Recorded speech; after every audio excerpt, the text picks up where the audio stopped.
Casey perished in the crash of American Eagle plane 5342 here in Washington on January 29, 2025.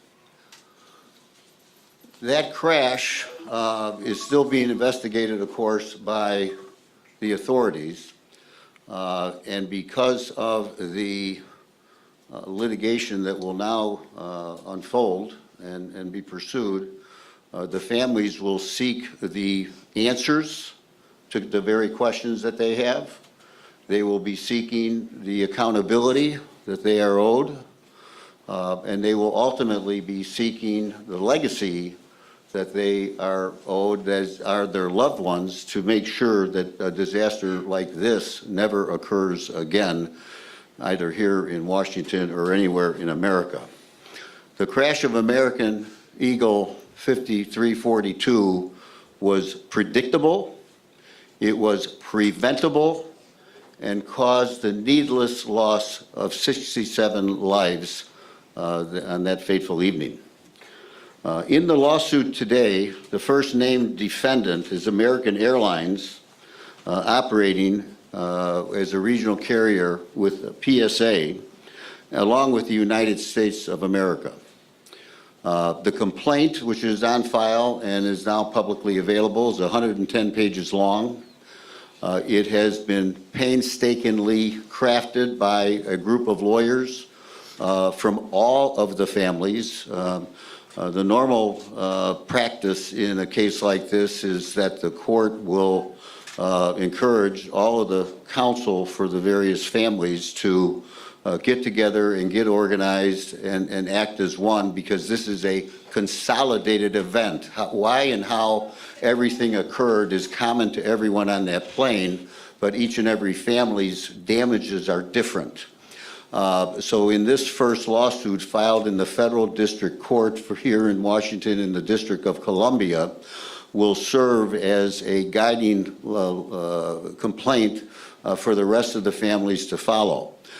Because we uniquely are in a position of suing the federal government, and there are rules regarding the right to sue the federal government, we had to file, all of the families have to file what's called a Form 95. It's a document that asserts that a claim is being made against the government, and the government has 6 months in which to accept or deny the claim, and they always deny it, and they usually wait until the 5th month and 29th day.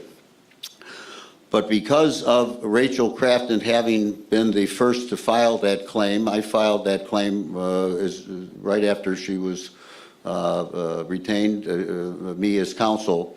We are in a position of getting that complaint on file, and it includes the claim against American, and we are joined by our co-counsel in this representation, the Kreinler & Kreinler firm and Spicer Krause out of New York, because all of the families want to seek those answers, and they want to do so as expeditiously as possible, but the others cannot yet file suits. When they do, they'll file them in the federal court, presumably, and the court will consolidate these cases together for the litigation discovery that will unfold. We sued American Airlines and PSA because they are the common carrier that was entrusted with the responsibility to provide the care and safety at the highest degree possible for the traveling public.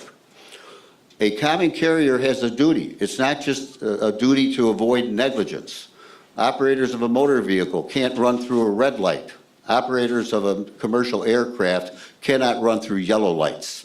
And they ran blatantly for years, many red lights here, by allowing these planes to operate in the navigable space at DCA, knowing that there was massive congestion, that there was a massive intersection between military traffic regarding runways that were unique and required special training that they failed to provide to their pilots. The complaint against American is set out in a way that emphasizes their responsibility. All of you are familiar, of course, with the recent hearings that were conducted here in Washington by the NTSB investigating this crash. That investigation is focused on the probable cause of what happened that day. But that investigation is not as wide in scope as is necessary for the families to fully understand what American knew, when they knew it, and what they could have done to prevent it. And it is known that American had the ability, because of their notice of near misses, a massive number of near misses, that they nevertheless allowed their customers to be exposed to the dangers associated with those near misses, even though they sought additional gates, they sought additional landings and takeoffs, and they did everything possible to maximize their ability to shuttle passengers in and out of that airport. So there is that focus in the complaint on the fact that there's a corporate negligence and accountability that existed for a long time before that fateful night. Then the complaint does complain about and focuses on the conduct of the pilots that evening. And I know it's tough for some people to hear, but I assure you that all the lawyers associated with this case have consulted with experts of the highest caliber, integrity, and credibility who do in fact have things to say about the performance of the pilots that night that could have prevented this disaster. Whether it was associated between accepting the runway that they used, or it was associated with the 19 seconds that they had to respond to the alerts about traffic that, to the best of our knowledge from the record, were not responded to at all, and that, we believe, is a responsibility that they had that night. And I say that with all due respect to the fact that those people lost their lives as well. But had the Army done what it was supposed to do, had the FAA done what it was supposed to do, none of this would happen. And that's where, if you look in the body of the complaint, we turn to the FAA and we talk about the fact that the FAA allowed this environment to exist, knowing that there was massive congestion and these number of near misses. We turn to the FAA and their responsibility to properly provide air traffic control that was not fully provided and properly provided on that evening. And so you'll find, folks, if you review that complaint, that the records are replete with information that had people paid attention to it, people who are entrusted with the safe passage of the passengers on that flight, the 60 passengers, plus the 4 crew, plus the 3 individuals in the helicopter. This disaster, these 67 souls would never have lost their lives that evening. I would like to take the time to introduce you to Mr. Daley Crafton. Mr. Daley Crafton is the brother of Casey. Daley has been known to many of you already, and he would like to respond to a couple of the questions he's already received, and also to supply some remarks for you today. Daley? Thank you, Bob. My name is Daley Crafton. Hello and good afternoon. Brother of Casey Crafton, I would like to share the following remarks on behalf of my sister-in-law, Rachel Crafton, Casey's wife of 16 years and mother of their 3 sons.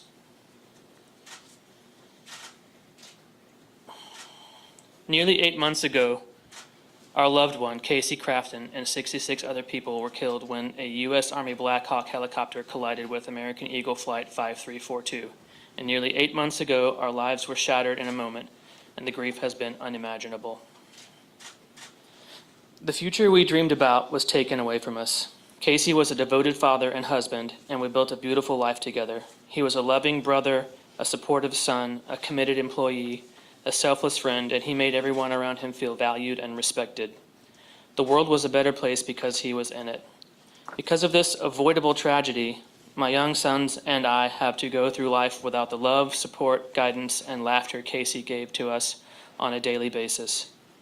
I'm left to raise our sons alone, And these days, weeks, and months have been unbearable as grief weighs heavily over every moment that should have been a celebration with Casey. His entire career was in the aviation industry, first as an aviation mechanic, and then as a technical service manager, and he was very dedicated to bettering himself and the systems he worked within. His honesty, attention to detail, and standard of safety was second to none, yet because of systemic failures and reckless disregard for safety, his life, along with 66 others, was taken. Casey was betrayed by the system he trusted. We all were. As his wife, I cannot stand by and allow his life to be lost in vain. Today we are taking legal action because the accountability of American Airlines, PSA, Airlines, and the Army and FAA is the only way to ensure this never happens again and no other families have to live with the pain we have to endure each day without Casey.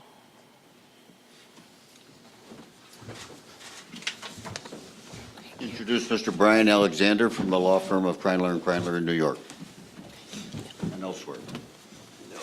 Thank you, Bob. My name is Brian Alexander, and I'm a partner with the law firm of Kreinler & Kreinler, and we have the honor of representing 34 families who lost loved ones in this terrible, preventable crash. Bob spent a couple minutes talking about the culpability of the airlines, but the lawsuit will also address the complete and total failure of the Army helicopter crew to follow basic fundamental principles of flight, namely the duty to see and avoid the American jet. And as a former Army aviator, someone who was assigned to that very same unit, someone who flew up and down that river on that route hundreds of times, it is deeply distressing to me that this occurred, and the conduct of the helicopter crew was so inexcusable. The lawsuit will also address air traffic control. And the way to think about air traffic control is the controllers are basically the lifeguards for our aviation system. They're the ones watching over to make sure that everybody's doing what they're supposed to do. And if they're not, to make sure to take action to make it safe and to prevent accidents. The primary duty of an air traffic controller is to separate traffic and to avoid mid-air collisions. In this particular case, they completely failed to meet that responsibility. And specifically, among many other things, the controllers here failed to issue a safety alert to the aircraft, advising them to immediately change course to avoid the mid-air collision. These are the two cornerstones of the lawsuit and our effort to bring these parties to justice and to also answer additional questions and to help the families in their effort to make sure it never happens again. No one here can possibly imagine what the families are going through, the devastation that has been caused as a result of this terrible crash. Their lives will never, ever be the same. They are completely and forever changed. They grieve each and every day for the loss of their loved ones. And yet, each and every day, they tirelessly work to improve the aviation system for the flying public and to make sure that this does not happen again. And I'm proud and privileged to introduce Doug Lane, who lost his wonderful and beautiful wife, Christine, and his amazing and talented son, Spencer. And he will be talking to you about those efforts to make our system safe. Doug?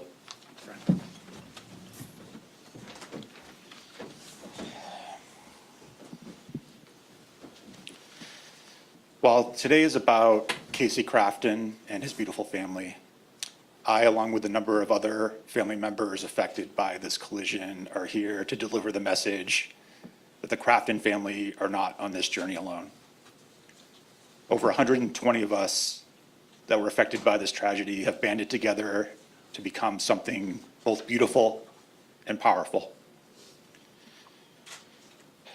We've supported each other through birthdays, anniversaries, holidays, weddings that were planned but never held, Little League and figure skating seasons that started with missing coaches, missing competitors, and missing parents in the stands. We've also turned our grief into action. We've collaborated with Congress on critical air safety reforms. We've secured a much-needed set of oversight investigations into the FAA, and we will not rest until similar investigations are underway into the U.S. Army. And we'll bring that same level of passion and relentlessness as we seek accountability and change through the legal process. Many of us have been asked whether we dread the idea of rehashing the worst days of our lives in court. Our answer today is clear. We're ready. Nothing will help our healing process more than seeing the negligence, bureaucracy run amok, and the instances of putting corporate profits over public safety on full display.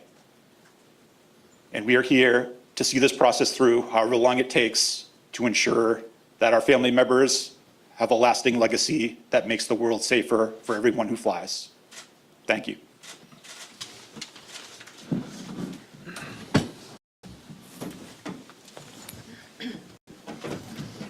We will now open things up for questions from the media. We would ask you to please identify yourself and your affiliation and direct your questions to the members in front. Thank you.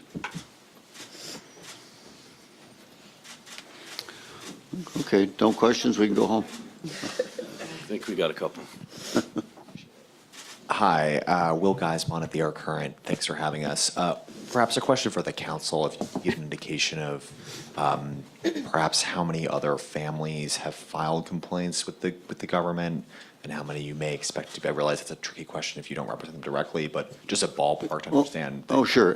To the best of my knowledge, the majority of families have filed claim forms with the U.S. government. A claim form is not a lawsuit. Right.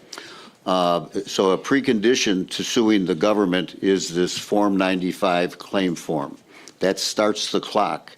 You cannot sue the government before them, unlike the ability to sue American. You could have sued American the day after the crash. So that's part one. Part two, when any other family now files, if they do file in the federal district court, because of the docketing statement that you must accompany with your complaint, you have to check off, is there a related case? That will get checked off. I just looked at my phone a moment ago to see if we've gotten an assignment yet. We don't yet have an assigned judge yet. We will hopefully by the end of the day, or the clerk's office tells us first thing in the morning. Once that docketing statement for a new filing does take place, routinely the clerk's office would send that lawsuit to that judge, and then as many more come in and the same process unfolds, the judge at some juncture, she will decide, he will decide whether to consolidate them into one proceeding, which would likely be the case. So for an example, I currently serve as lead counsel for all the families against Boeing in the crash of Ethiopian Airlines Flight 302 in March of 2019. All of the cases filed there, 140 cases were filed. They were consolidated ultimately before the same federal district court judge in Chicago. Thank you.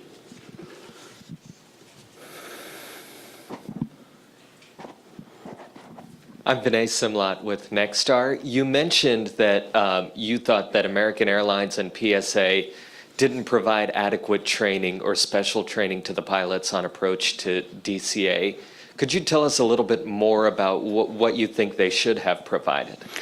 Well, certainly in two parts. One is a thread that we're pulling that we don't have the subpoena power until you file a lawsuit. I can't go knocking on someone's door and make them talk to me. With a lawsuit, now we have the power of the court behind us. So to begin with, we will be permitted now, under court supervision, to issue specific discovery requests against the airlines or anyone else we choose to seek information from. And on information and belief, we think that there has been a history of specific training that did go on for DCA that at one point in time historically was stopped. So that's part one. and that's based upon our work product and investigation to date. So that is that part of the information I think you're seeking. And the next part will come when we have the right to take depositions of the individuals or who are with American and PSA to dive into the specific training they did or did not give to their pilots for DCA. If I can just add to that, Bob, there are things we know already, but Bob's making an excellent point. This is the beginning of our ability to dig into and retrieve valuable information about exactly why the accident happened in every respect, and specifically on this point to determine everything the airline knew ahead of time and all of their failures and shortcomings with respect to advising and training their crews. But what we do already know from the NTSB's smaller investigation is that there were at least many pilots at PSA that were not even aware of the existence of the helicopter routes in close proximity to DCA Airport, and specifically more or less in the way of a runway 33 circling approach. So there's more to come on that, but that's an example of the information that we expect to find. And to supplement that just a little bit, be mindful of what I said in my opening remarks.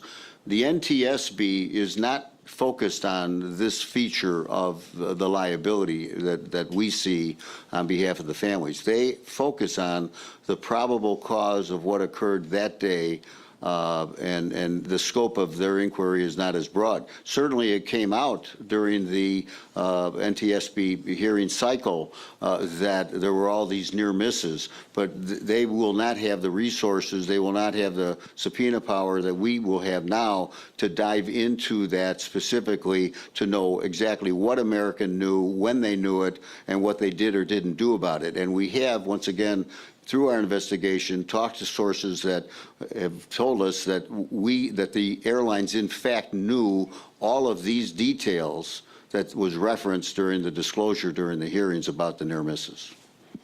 Homa Bash with Fox 5 DC. I know there is some movement in Congress, there are the NTSB recommendations, but realistically, what is a timeline for this lawsuit to move through? You're seeking a jury trial and a timeline for some actionable items to go underway. Sure. The timeline on the lawsuit is oftentimes, and it's obviously up to the court, but when we counsel clients, we typically tell them that the average time of a lawsuit can be 2 to 3 years. Some cases take longer. COVID interfered and wreaked havoc throughout the litigation cycle across America. That lawsuit is separate and distinct from the efforts that you've heard discussed today by Doug when the families are out there as a real force in Congress. Lobbying, getting the likes of Senator Cruz and others behind their efforts for change, and that, of course, that's up to the Congress. I hope I answered your question. Yeah, and this is Doug. I can speak a little bit to the advocacy work that we've been doing and where that stands. So we have a total of 3 bills to date that have been introduced in the Senate. First by Senator Moran of Kansas, where the flight originated. Second by Senator Maria Cantwell from Washington, and then most recently the Rudder Act, which was introduced by Senator Ted Cruz, who's the chairman of the Commerce Committee that oversees the industry.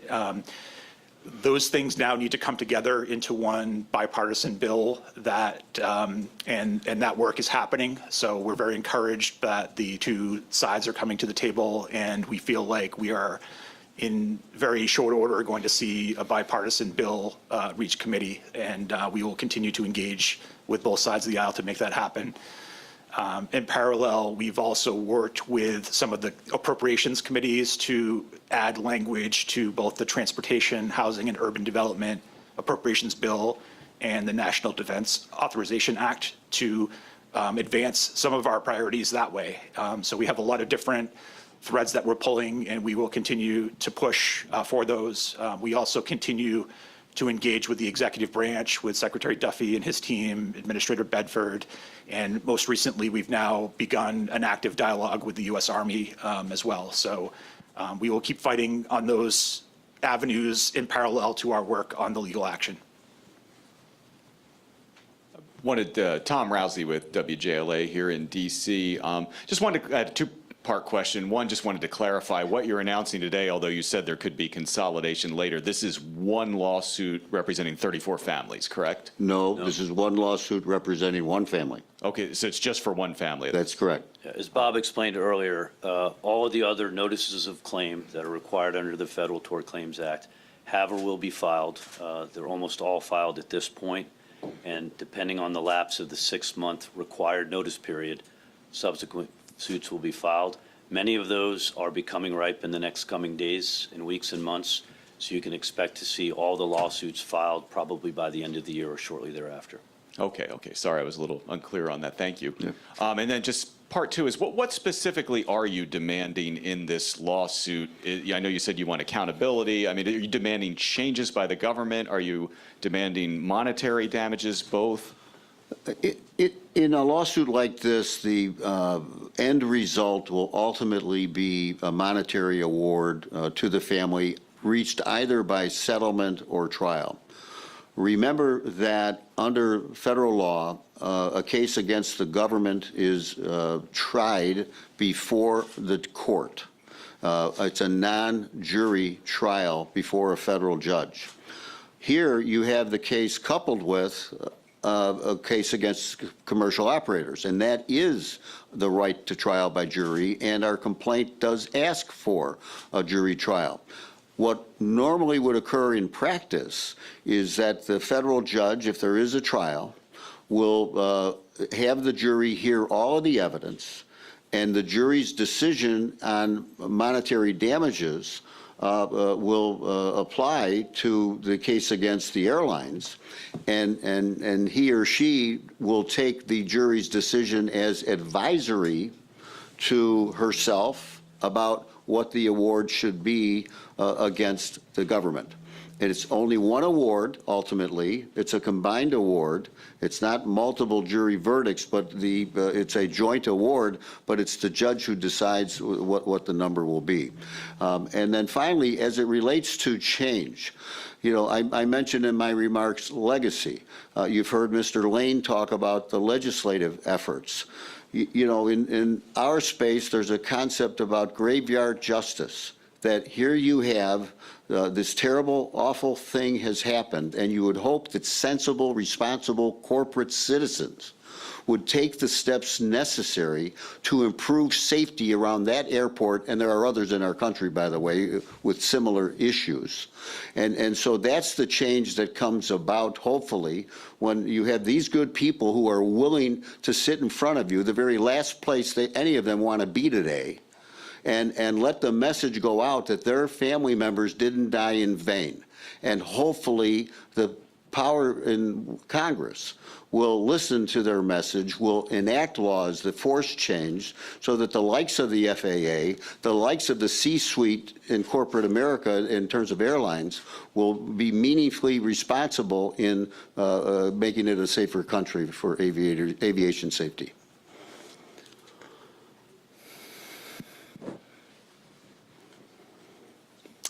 Hi, Sam Ogazalik at Politico. Thanks for taking our questions. Just a two-part one. To follow up, you mentioned that to the best of your knowledge, majority of families have filed the claim forms of the federal government. Of the families of the 60 passengers in total, do you have an actual number or approximate number of how many lawsuits you expect to be filed in total? Well, the lawyers... The lawyers for all of the families, I'm pretty sure we know the identity of all the lawyers on behalf of all the families, of all 67 families.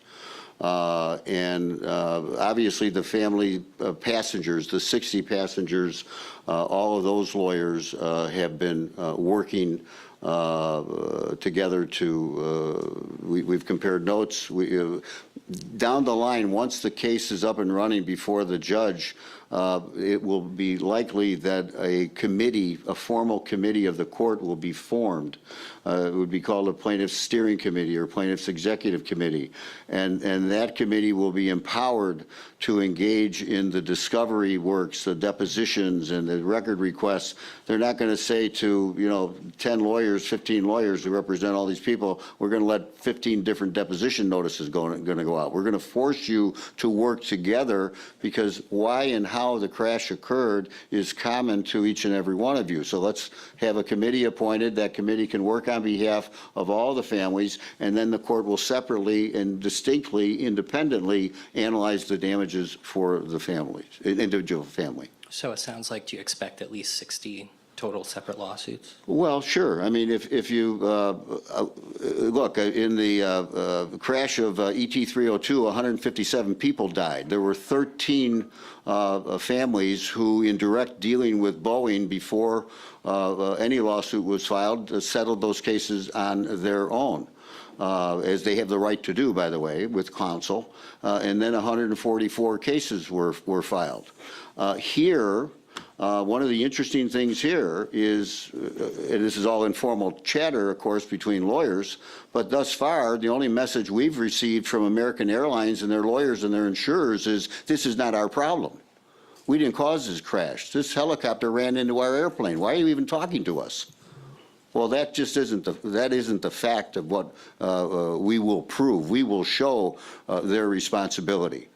And if they were really being forthright with these families about what they really think, well, then maybe they can explain why it is that it's publicly reported that over in London they drew down massive reserves to cover for the claims that they expected from the families. So here, I don't expect the airlines or the government to talk to the families individually ahead of time to maybe settle a case so that instead of 60 lawsuits, you got 50. We don't predict that happening. There will, in all likelihood, be 60 lawsuits filed for these passenger families. And then finally, ultimately, the court will require that the families and the defendants at least explore resolution through a process called mediation. And not that anyone will ever force a family to accept a lawsuit or a settlement, but they will at least force you to talk about it. Because we only have so many judges, so many juries, so many courtrooms. And if families can get together and resolve their differences, then that's what they have the right to do as well. And then just a quick question for Doug. Thanks for the update on your efforts. You mentioned the dialogue between the families and the Army. Is there any update on an Army Inspector General probe into the crash? Anything you can say about that? Sure. So, in terms of our engagement with the Army, we were pretty much ignored by them for about 6 months, despite repeated attempts to get a dialogue going. We were able to do it pretty quickly with Secretary Duffy and on that side of things. After we pushed very hard and even did an open letter that raised the awareness of this issue, the Secretary of the Army had a meeting with us right before the NTSB hearings, the entire family group. Subsequent to that, they've connected us with some subject matter experts in the Army Aviation group that have been answering our questions. We've had some calls with them. We have another call with them coming up later this week. And we continue to, it's a very tricky conversation because we're trying, in respect for this legal process, we don't go into these meetings trying to investigate our collision. We're trying to just better understand some of the processes and safety measures that are in place and potentially need to be improved through our advocacy. So we still think the Inspector General investigation is critical. We have not seen movement on it yet, and that's very frustrating to us. It's also very frustrating to the dozens of United States senators who requested it. So we will keep pushing for it. We will also pursue other avenues like taking it to the Department of Defense level if we need to. So to answer your question, no, they have not acted on that, and we still continue to push for it every single day. Thank you. Yeah, I had a question here in the far left corner. My name is Dominique Moody with NBC Washington, and my question is really for Doug, Daly, and Rachel. I know that Brian and Bob have talked a lot about how this was preventable, how this was something that the airlines knew about and the Army could have conducted themselves a little bit better. To know that for the past 8 months you've been having to deal with this, has it been hard to digest this information and just to hear the result of what the NTSB is continuing to try to figure out? Daly, do you want to answer that? Yeah, I'll answer shortly. I mean, it's nearly impossible to get your head around. I just still don't understand how something so serious had so much kind of, laxness around it through like very large agencies that are supposed to be taking care of it. Yeah, and I think from my perspective, we sat through 3 days, 12-plus hour days in some cases of NTSB hearings where we just heard over and over all of these small decisions that were made by different people and different agencies, and we just needed a couple of them to make a slightly different decision one day at work to ensure that our family members arrived safely that day.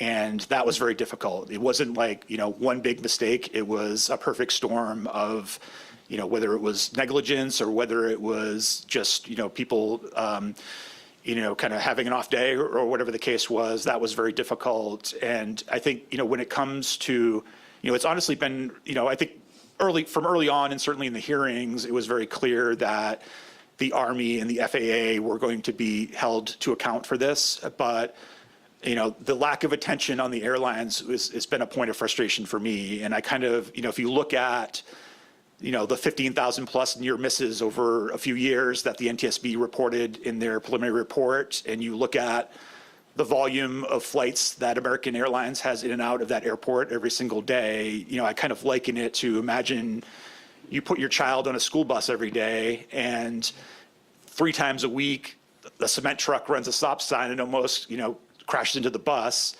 After 3 years, the bus drivers start complaining and say, hey, this isn't really safe, but, the bus keeps going as going. When that day comes where the cement truck hits your kid and your kid dies, don't you blame the bus company a little bit for the fact that they had this ongoing risk and didn't do anything about it? And that's how I feel about the airline, where, they were in a situation that they shouldn't have been in, but they have a duty to crunch numbers, look at data, and be proactive about preventing things like this from ever happening. Appreciate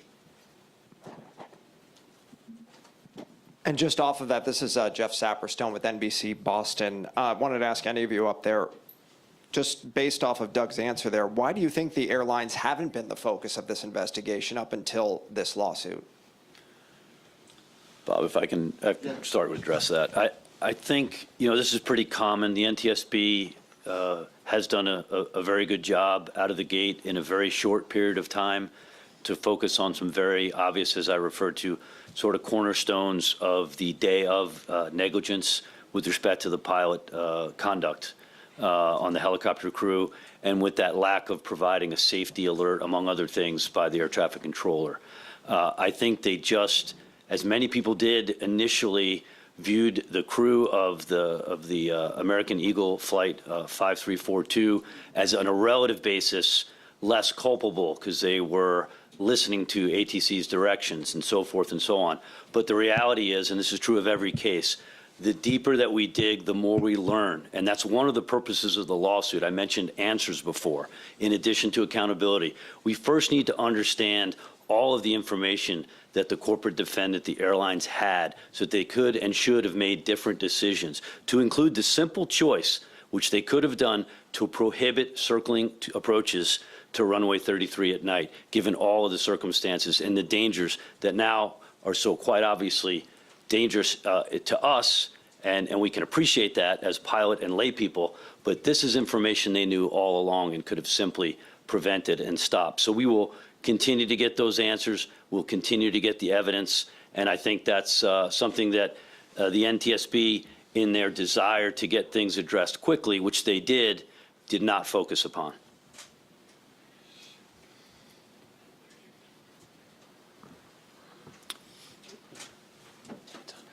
Yeah, if there's no more questions, we appreciate everyone coming today. We will be remaining around to answer additional questions. There are other family members here who may also be available to you. And if you all wouldn't mind, we do have some other families here who have brought photos of their loved ones and are prepared to offer a photo opportunity if anybody is interested. Thank you. Thank you. Thank you very much.